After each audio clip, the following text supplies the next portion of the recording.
कल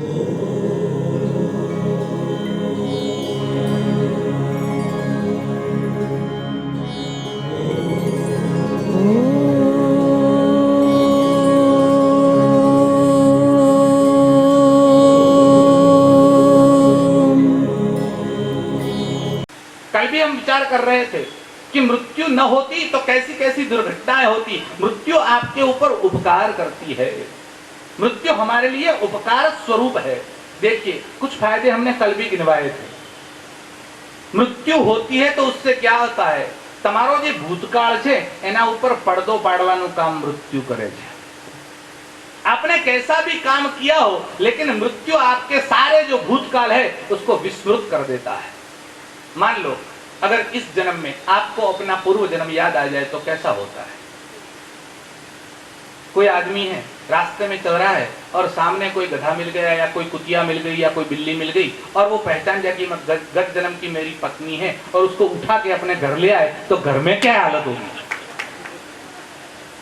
भूतकाल को आपको भुला देता है। अरे ऐसा नहीं होता। मान लो आप चवरी में खड़े हैं, आप शादी, जैसे भगवान शंकर की सुबह शादी हो रही थी, आप भी फेरे लेने के लिए गए होंगे, जितने जितने लोगों ने शादी की है वो। तो आप अगर बैठे हैं और चौकी पर बैठ गए, ब्राह्मण आए, बोले कन्या पधराओ, कन्या को लाया जाए और कन्या को देखकर आपको याद आए कि गत जन्म में आपकी माँ थी या गत जन्म में आपकी बहन थी, तो क्या हालत होगी। और या फिर ऐसा याद आ जाए कि ये गत जन्म में भैंस थी और आप बुंड थे, तो आपकी हालत क्या होगी। इसलिए भूतकाल के जितने कर्म हैं उनके ऊपर पर्दा डालने का काम अगर कोई करता है तो वो मृत्यु ही कर सकता है। किसी किसी को पुनर्जन्म या पूर्व जन्म याद आ जाता है कि मैं पूर्व जन्म में ये था वो था, ऐसा याद आ सकता है, लेकिन हर एक के लिए संभव नहीं है। इसलिए मृत्यु उसके ऊपर पर्दा डाल देती है और आप सब कुछ भूल जाते हो। ये मृत्यु की सबसे बड़ी आपके ऊपर कृपा है। ऐसी कृपा न होती तो कितने दुर्घटनाएं हो जाती। आप रास्ते में जा रहे हैं, कथा में आने के लिए निकले, वाराणसी जा रहे हैं और ट्रेन में दो यात्री मिल गए। आप मिल गए, एक बड़ौदा से आए हुए थे, एक अहमदाबाद से आए हुए थे, दोनों एक ट्रेन में इकट्ठे हुए। वाराणसी आप कहाँ जाएंगे, वाराणसी आप कहाँ जाएंगे, वाराणसी। क्यों, हम कथा में जा रहे हैं, आप कथा में जा रहे हैं। फिर आपको याद आता है, ओ ये तो ये आदमी जिसने गत जन्म में मेरा खून कर डाला था, मुझे मार डाला था। तो आप क्या करेंगे, हाँ चप्पू निकाल के उसके, और फिर उसको अगर याद आ गया कि आपका खून किया था तो दूसरे जन्म में क्या होगा, तो फिर कैसी हालत कैसी होगी, जरा सोचिए।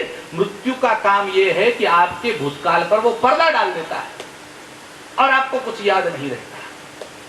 एक चीज और है, मृत्यु के कारण एक की मृत्यु दूसरे के लिए कभी कभी उपकारी बन जाती है। किसी की मृत्यु होते ही दूसरे को लाभ हो जाता है। हम कहते हैं मृत्यु लाभकारी नहीं हो सकती, ऐसा मानते हैं, लेकिन ऐसा नहीं है। मान लो एक आदमी कर्जे में डूबा हुआ है, उसके बाप के ऊपर 10 लाख का ऋण है, कर्ज है। अब उसके बाप की सेवा करते करते दवाई के पैसे भी इतने हो गए, घर में कुछ खाने का रहा नहीं, और उसका बाप मर जाता है। और मरते ही उसके बाप का इंश्योरेंस जो 50 लाख का था, इंश्योरेंस का पैसा आ जाता है। तो हालत क्या होगी, 10 लाख का कर्ज चुक गया, 40 लाख रुपए बच गए और बेटा रातों रात लाखपति हो गए। हो सकता है कि नहीं हो सकता है। तो मृत्यु, एक की मृत्यु दूसरे के लिए उपकारी हो सकती है।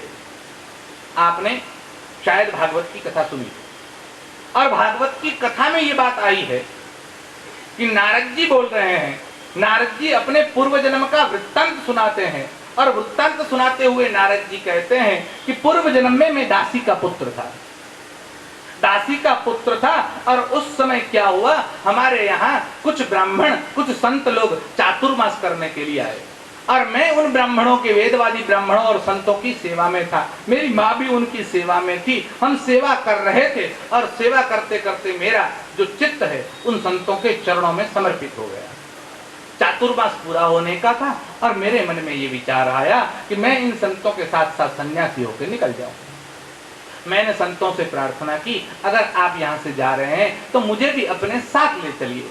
तब संतों ने कहा, हम आपको साथ नहीं ले जा सकते, अगर आपको आना है तो माँ की अनुमति लेकर आओ। अगर तुम्हारी माँ कहती है कि मैं जाने दूंगी तो मैं तैयार हूं। मैं माँ के पास गया तो माँ ने मना कर दिया कि तेरा बाप है नहीं और मेरे पास कोई चारा नहीं है, तू एक ही तो मेरा सहारा है और अगर तू भी चला जाएगा तो मेरे पास क्या रहेगा।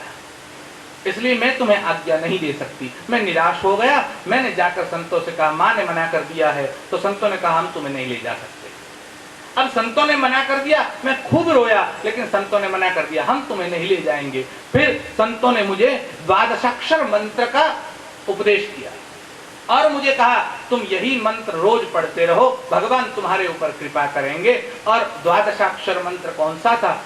ओम नमो भगवते वासुदेवाय।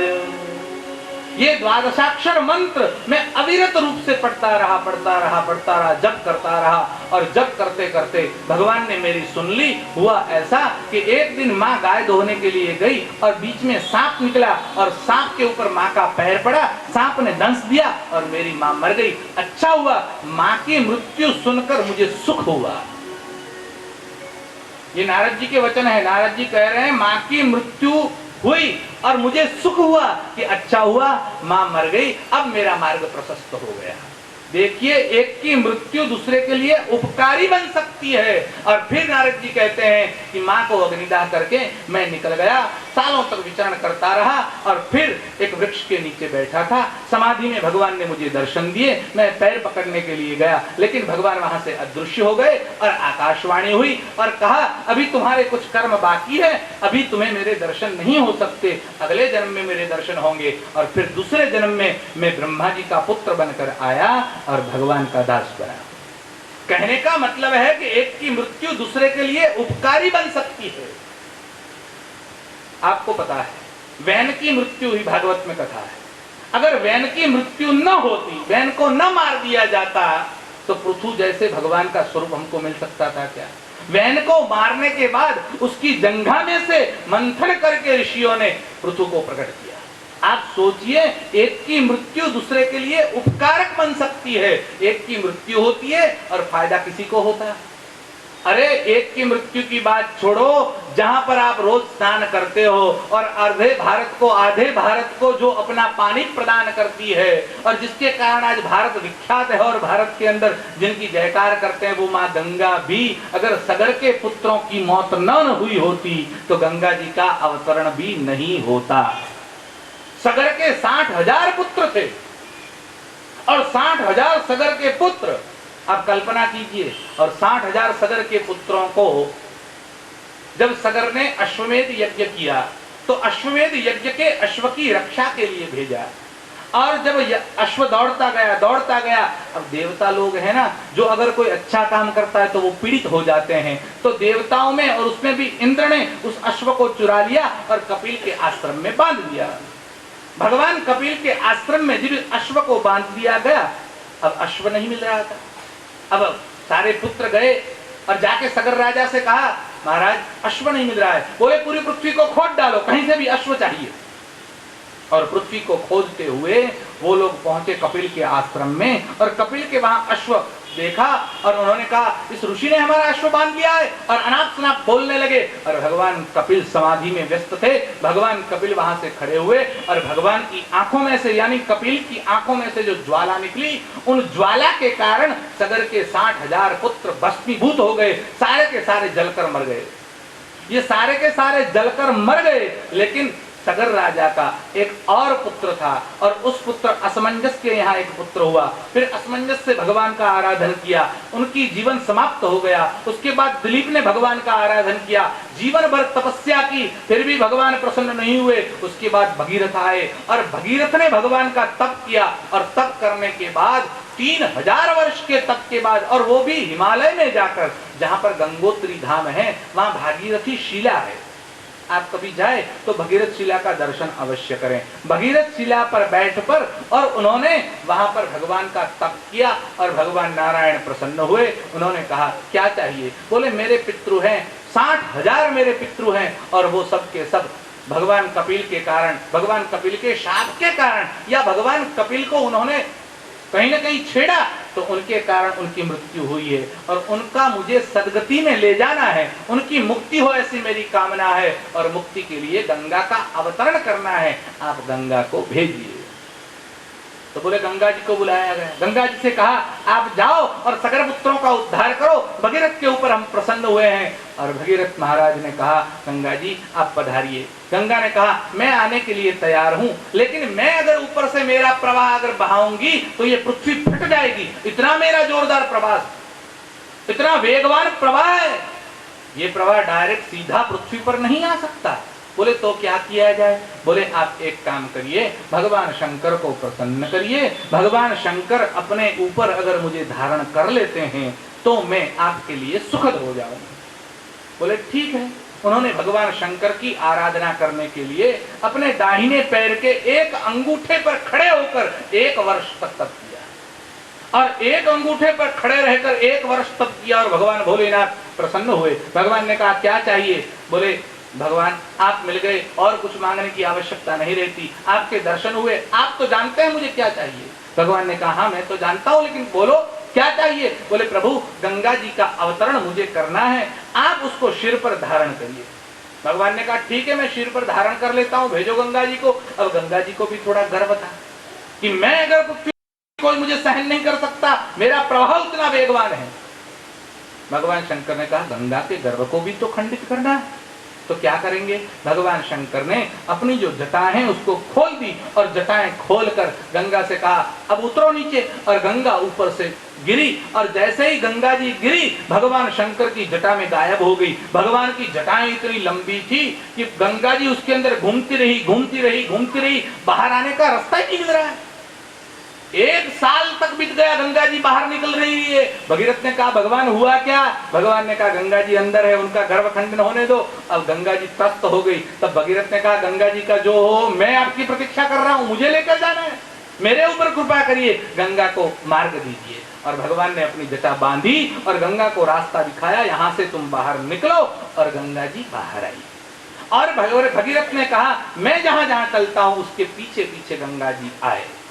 और भगीरथ का रथ जहां जहां चला गंगा जी उसके पीछे पीछे चली आई। और गंगा वहां से लेकर यानी गंगोत्री से लेकर, वैसे तो वो कैलाश से निकली, लेकिन गुप्त रूप से नीचे होकर पहाड़ों के अंदर बर्फ के अंदर होते हुए वो गंगोत्री में प्रकट हुई। और गंगोत्री में प्रकट हुई तब हमें दिखाई दी, और वहां से लेकर भगीरथ के रथ के पीछे पीछे आने लगी। जब पीछे पीछे आ रही थी तो बीच में जन्नू ऋषि का एक आश्रम था, उनकी यज्ञशाला थी। अब जन्नू ऋषि का वहां कार्यक्रम चल रहा था।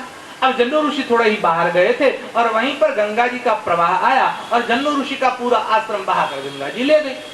अब गंगा जी को पता नहीं था, और जन्नू ऋषि को एकदम गुस्सा आ गया। जन्नू ने कहा मेरे ऊपर ये किसने कहा, मेरा जो आश्रम है इसको बहाने की हिम्मत किसकी है, ये है कौन?